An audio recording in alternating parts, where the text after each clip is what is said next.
Hi guys, welcome to Sudeep Was, and I hope you people are all preparing seriously now for the upcoming UPSC prelims exam.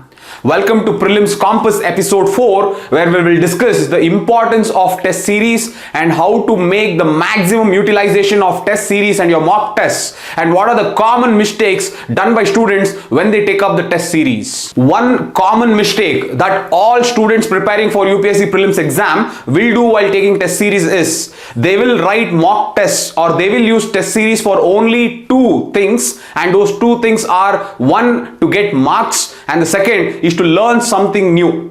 Either you're overly obsessed of how much marks you're getting in the test series, or you're overly obsessed about something new that will come in the test series that you will get to learn. These are the only two things most of the students will focus upon, and this is the most common mistake made by most of the aspirants in UPSC prelims exam. Now, if you want to know the solution to this, if you want to know how to utilize the test series actually so that it can help you to clear this prelims exam, then please watch the video till the end. Now, let us get straight to the point and try to discuss what are the important things to be kept in the mind when you take mock tests. How to make sure that you utilize the mock test to the maximum so that can help you to clear this prelims exam. And any aspirant taking up the test series should always have these 5 dimensions in their mind. What are the 5 dimensions? The first is you're solving to comprehend.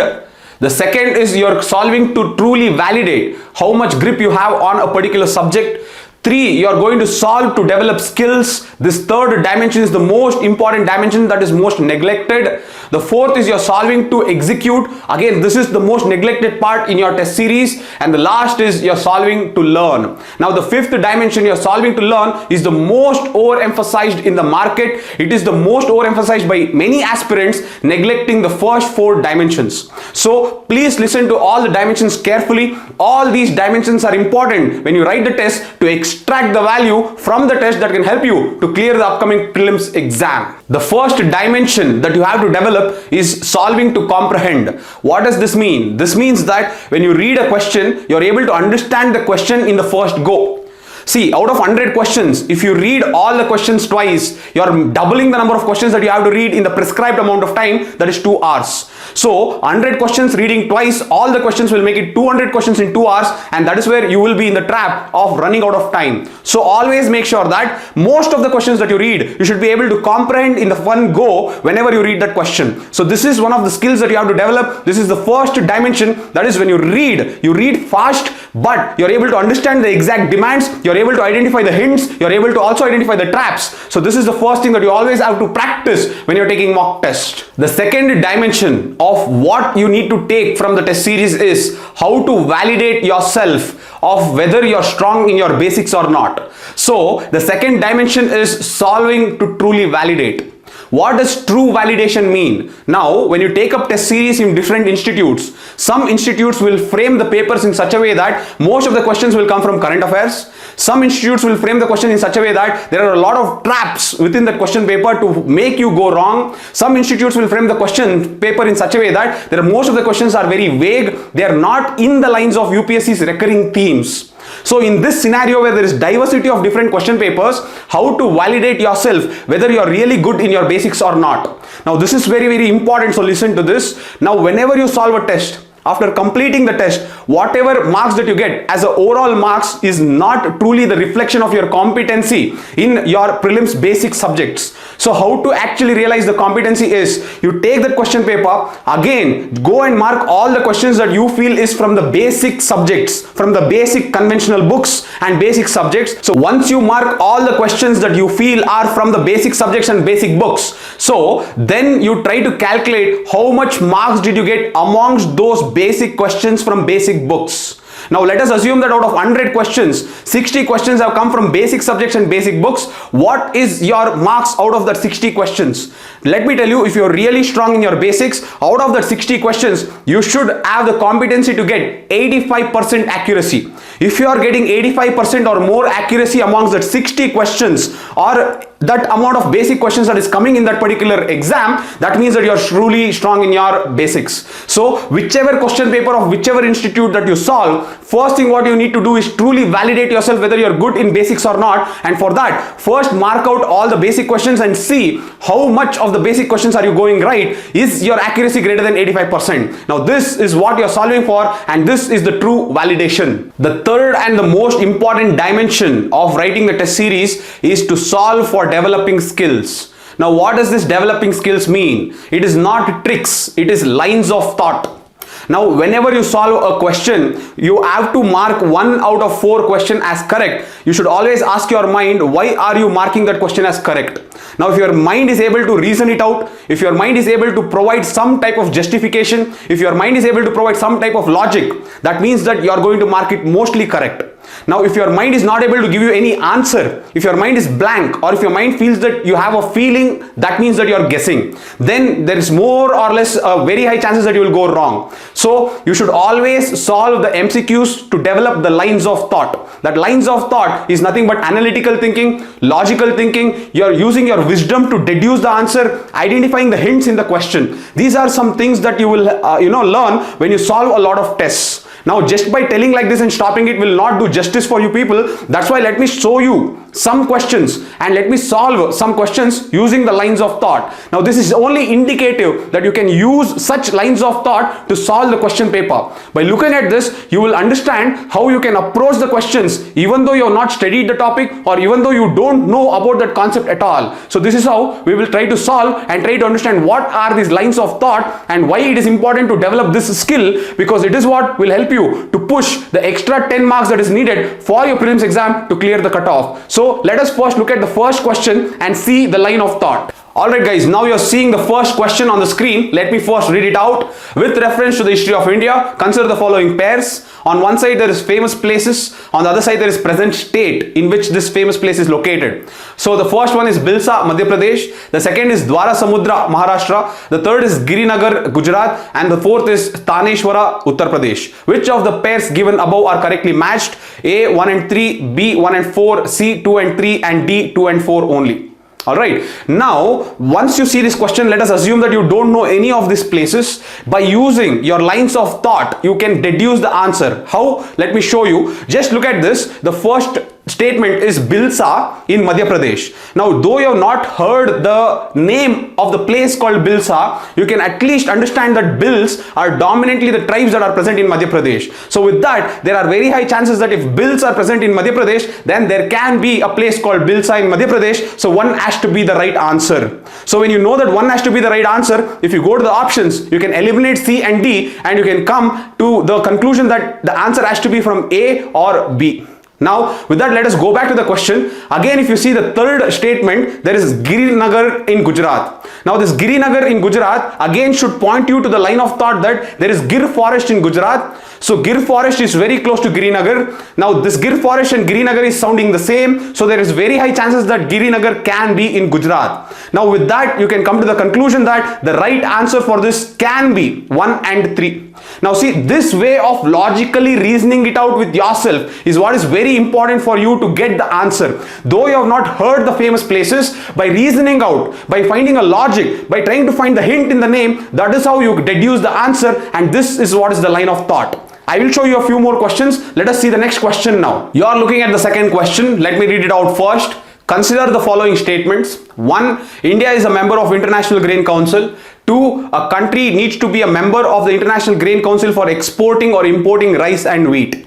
Which of the statements given above is or are correct? A, 1 only, B, 2 only, C, both 1 and 2, and D, neither 1 and 2. Now let us assume that you have not learnt about International Grain Council. Let us say that you have not heard about it also. So the first statement is India is a member of International Grain Council. So in your mind, the lines of thought should go like this. International Grain Council. Is India one of the largest producer of grains? Yes. Is India self-sufficient in grains? Yes. Is there any national security threat from becoming a member of International Grain Council? No. So when all these are true, there are high probability that India can be a member of International Grain Council. There is no national security threat. There is no hindrance from India becoming a member of International Grain Council. So there are very high chances that India can be, provided India is one of the largest producers of grains in the world. So the first statement out of logical reasoning will know that it is mostly correct.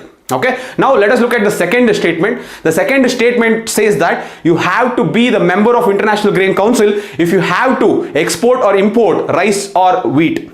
Now, don't you think that by doing this, if you have to be a member to export rice and wheat, then don't you think that you are surrendering the sovereignty of the nation to the International Grain Council? How does it make sense that I have to be a member of an organization to export rice or import rice? Don't you think that people will die if that organization will not allow me to import in a necessary time period that I want to import? Now, this statement itself is very vague, giving the sovereignty to some organization like International Grain Council. So, that statement itself is not making sense in the realm of international relations, so the second statement can be or mostly is wrong. This is the line of thought. Now with that, you can deduce the answer in this question that the answer is answer can be one only. So this is how, without even hearing about the International Grain Council, by using your lines of thought, by trying to reasoning it out with yourself, you will be able to deduce the answer. Again, these are skills that will not come at one hand. You have to keep practicing a lot of questions that you have not heard of, and then you will get that ability to reason it out and get your ability to identify the hints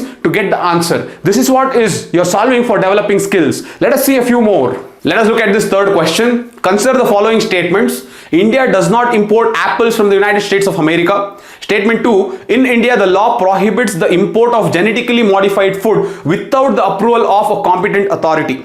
Which of the following is correct in respect of the above statements? A. Both statement 1 and statement 2 are correct and statement 2 explains statement 1.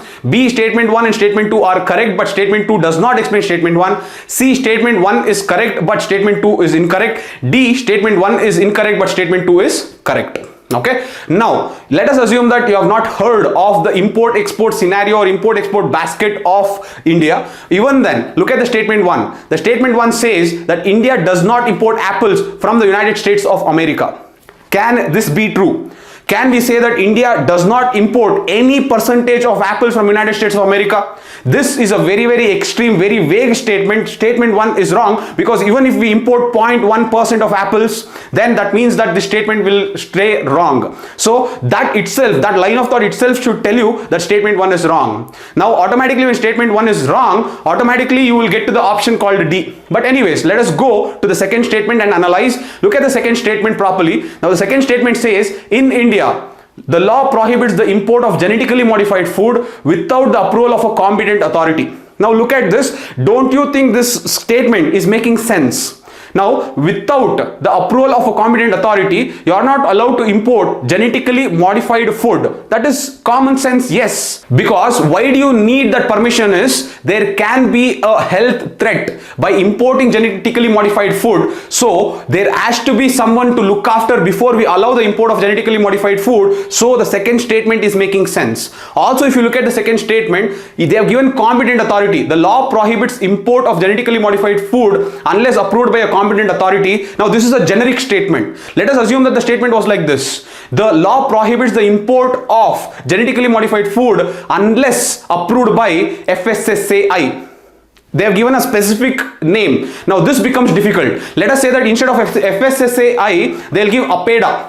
Okay, Agricultural Product Export Development Authority, let's say APEDA is given. Now when they give such specific names, then the statement becomes really difficult because you are then worried whether this department will do or another ministry will do. So that is where the confusion comes. But when the statement is so open-ended and generic, and when the statement makes sense that yes, there has to be some type of prohibition because there are some health consequences by the import, then obviously the statement 2 will be correct.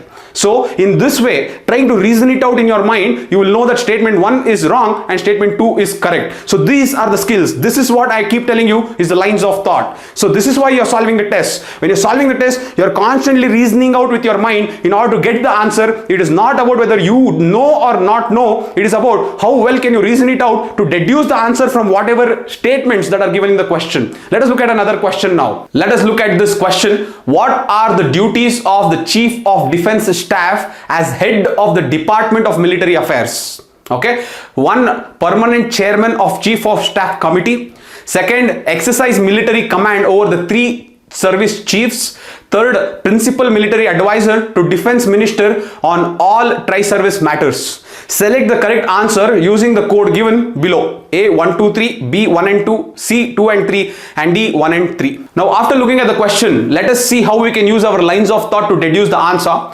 Now the first thing is Chief of Defense Staff is the head of the Department of Military Affairs. He is the head of the Department of Military Affairs. Look at the question carefully. He is the head of the Department of Military Affairs. Now look at the second statement. The second statement is the giveaway. UPSC has purposely framed the statement in such a way that you should identify that this statement cannot be true. Now look, the Chief of Defense Staff exercises military command over all the three service chiefs. Don't you think that by giving him so much of powers, that person will become all powerful? Don't you think that it is going to have a lot of military repercussions by having this particular function given to Chief of Defense Staff? So that itself is a giveaway, and that is something that UPSC wants you to identify. The moment you identify that the second statement is too extreme to be correct, then if you go to the options, you'll be able to get the answer as 1 and 3. Now this is the lines of thought you have to develop. If you feel that you have not studied about Chief of Defense Staff, that is why you are not able to answer the question, you will lose the game of prelims. This game is all about skills. So please make sure that you learn to develop skills, and when you're solving the test, see where all you can apply skills to deduce the answer. When I say skills, it does not mean tricks. Skills means using the habit of reasoning, using the habit of analysis, using the habit of logic to identify and deduce the answer, to identify the hints and deduce the answer. This is skills. Skills are very different from tricks. So I hope you are getting this. I hope that the next time you go to write the test series, you will go with the open mind, and you will go with a mind to apply the logic, reasoning and identify hints, and then deduce the answer with whatever knowledge and wisdom that you have gathered all these years from studying. Alright, let us look at one more question in order to consolidate and crystallize this concept of applying your lines of thought to deduce the answer. Let's look at this question. In India, which of the following can trade in corporate bonds and government securities? The first is insurance companies, the second is pension funds, the third is retail investors. Select the correct answer using the code given below. A 1 and 2, B 2 and 3, C 1 and 3, and D 1, 2 and 3. Now, if you look at this question and if you want to apply the lines of thought, answer why we should not invest in corporate bonds and government securities. Why pension funds should be restricted. Why insurance companies should be restricted. Why retail investors like us should be restricted from investing corporate bonds and government securities.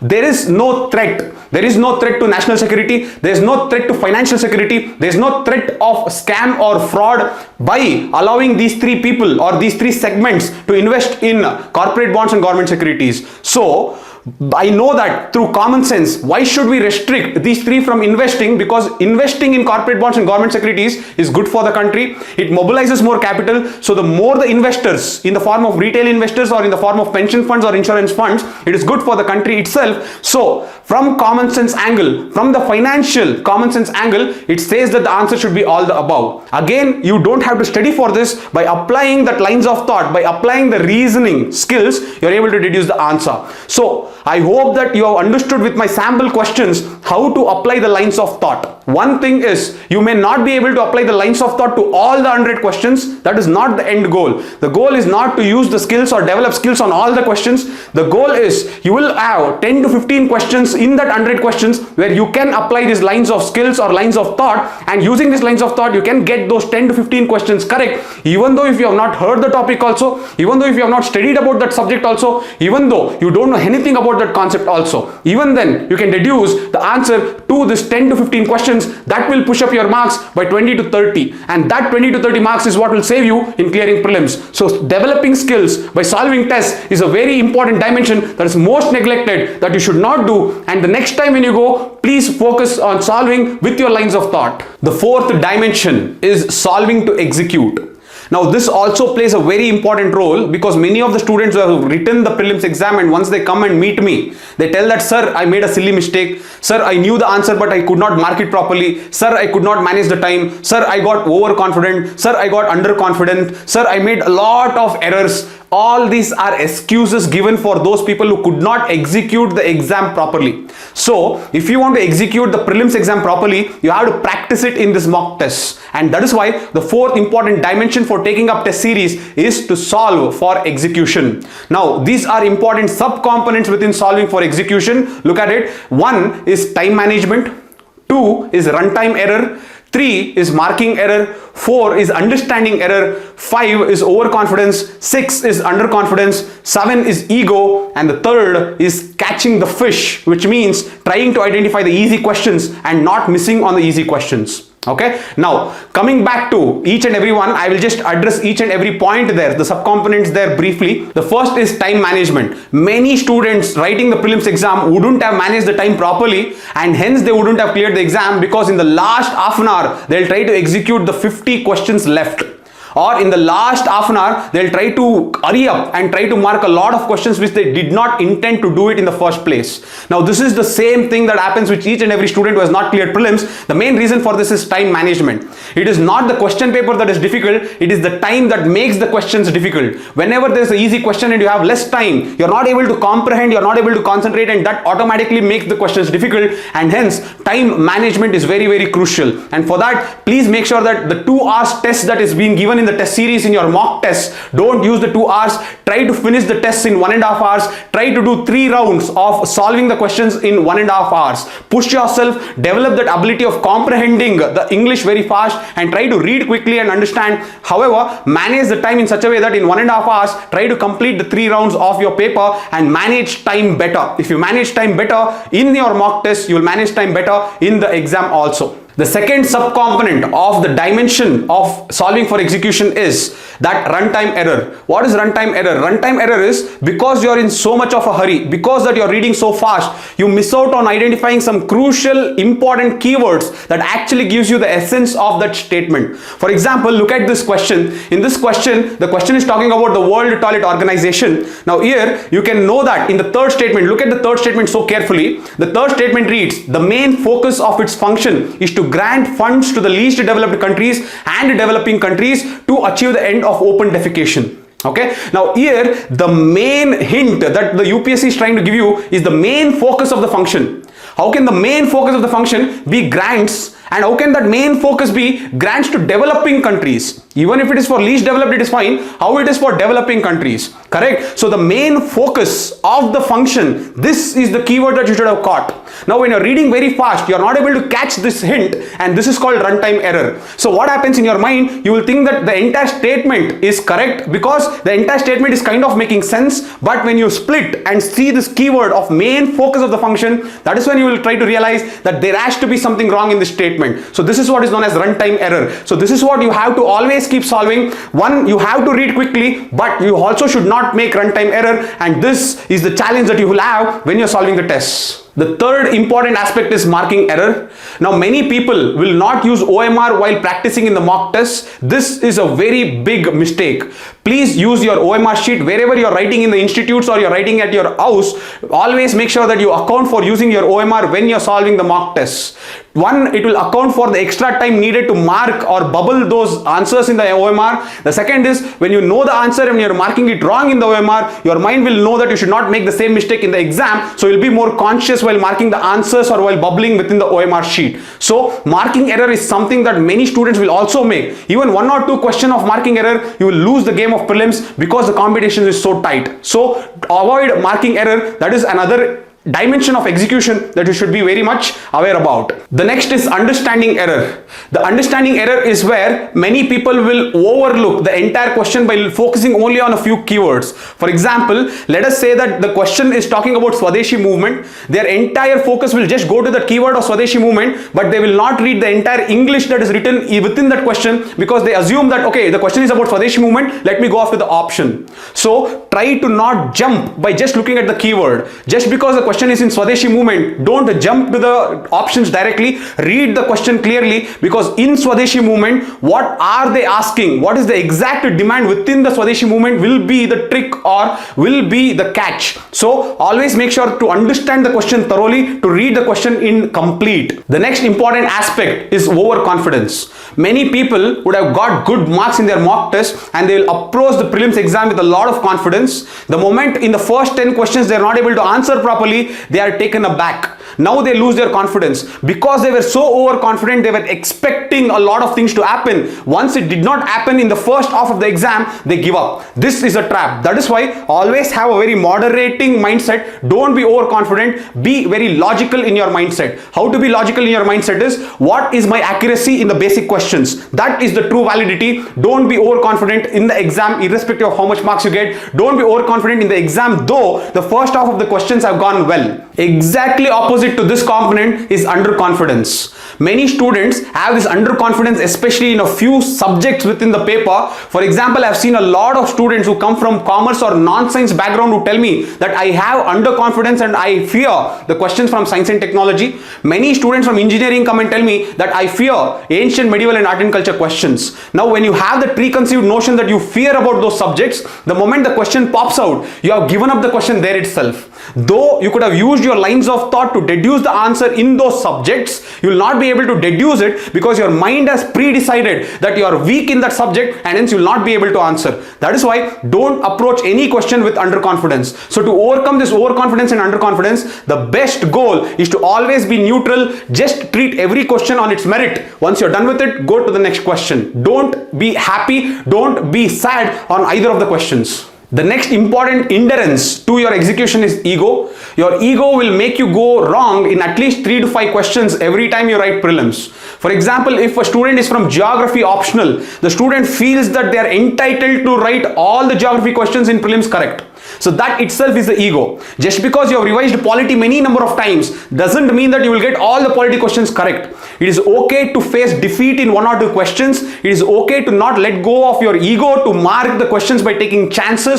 Don't do this. If you're not sure, don't mark the question. Don't unnecessarily take risks. Why ego comes is because you go with expectation. You go with expectation that I will mark 85 questions, I will mark 90 questions, and the moment you are able to not go to 70 questions also, your ego will kick in and you will start marking unnecessarily. This is where your ego will take in and your logical mind will go back. This is one of the traps that will actually hinder your execution and will make you fail. So be very careful. Don't allow your ego to take over. The last principle of perfect execution is to catch the fish. You've gone to the ocean to catch the fish, so catch the fish. Don't be distracted by all the disturbances and turbulences happening in the ocean. Your aim is to catch the fish. And here in the prelims exam or in your mock test, your main aim is to catch the easy questions. You will always have 45 to 50 easy questions in the question paper. Your main aim is to catch them and get it correct. So make sure that you execute flawlessly to catch the fish and not worry about the turbulences that is happening in the surrounding. And the last dimension is solve for learning.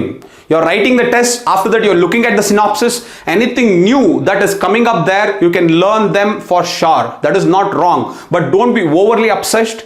Learn any new emerging technology in science and technology. Learn any new agreements or conventions or declarations that are being done in the environment. There's nothing wrong to learn new things, but one thing to be very sure is don't be obsessed. Don't overemphasize on the learning part only. Now once you're done with the test, take 2 hours to analyze the synopsis and be done with it. So once you're done with the synopsis, whatever new things that you felt that it may come in the prelims exam, bring it to one notes and throw the synopsis. Please don't mark in the synopsis and keep the bundle. You'll not be able to revise. So solve for learning is good, but don't be over obsessed. Don't think that learning is the only reason why you're solving the test. You are solving the test for all the 5 dimensions. So to finally summarize, why you want to take up mock tests is for the 5 dimensions. 1, solve to comprehend.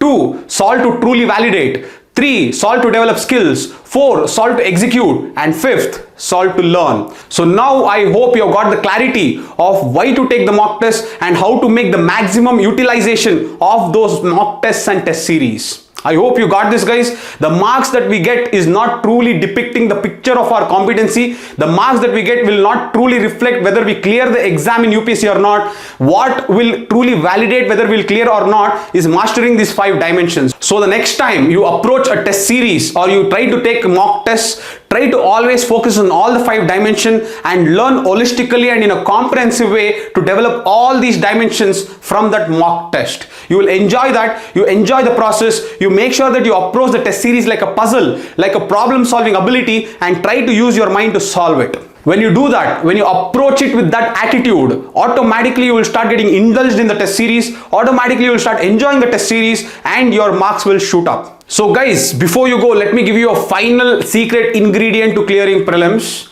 The final secret ingredient is you will get 40 questions from basics. That 40 questions will fetch you 80 marks. Then you will have 10 to 15 questions that will be purely based on your skills. When I say skills, it is not tricks. It is how you use your reasoning, how you use your presence of mind, how you use your analytical abilities, how can you identify hints to deduce the answer. These are skills. So around 10 to 15 questions will be based on your skills. That will give you 30 marks. So 80 marks from your basics and 30 marks from the questions that are based on your skills will give you 110 marks, and this is where your success lies. So if you can master the basics and develop that lines of thought, no one can stop you from clearing prelims.